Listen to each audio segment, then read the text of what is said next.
I want to talk about another Sarah Adams book today, except for this time I'm actually very happy. Beg, Borrow, and Steal is the third installment of the When in Rome series and is Sarah Adams' newest release, so let's go ahead and jump into my review. Emily Walker is the oldest of the Walker sisters, and she is the glue that holds her family together. She's a second grade teacher at her hometown elementary school and Rome, Kentucky's Queen Bee. She also just so happens to have a nemesis 10 years in the making. Jackson Bennett has been competing with Emily since the very first day of college. He also is a second grade teacher at Rome Elementary School, and he is harboring a secret. When he leaves Rome without saying goodbye, Emily's feeling a little disappointed and yet kind of relieved until he returns, freshly single and ready to sweep Emily off her feet. When I tell you that I literally loved these characters so much, it's not a joke. This series is one of my absolute favorites. I really love coming back to Rome. We have guest appearances from characters you've already met in the first two books. You really can't help but feel swept up in the story because of the characters. And Jackson Bennett is giving Will Griffin a run for his money, which is saying something because Will Griffin is my number 2 book boyfriend of all time. So 9 out of 10 for characters. One thing about the series is that Sarah really nails down the setting for small town USA.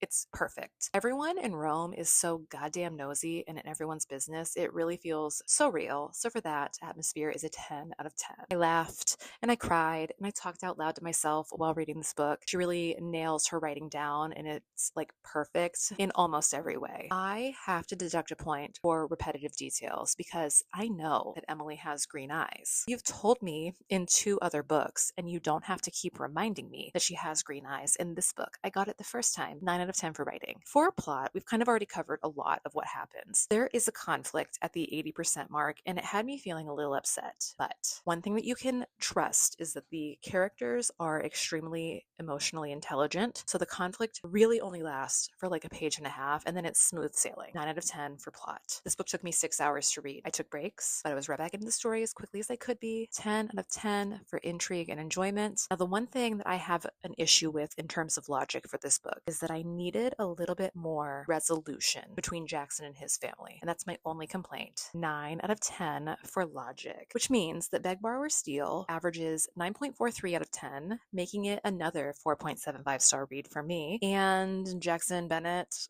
at the time I'm recording this, well, he's been swept away, but like he's up there in terms of like who's the best book boyfriend. So here's the blanket and how it's looking so far, and I will see you very soon for another Rowan review.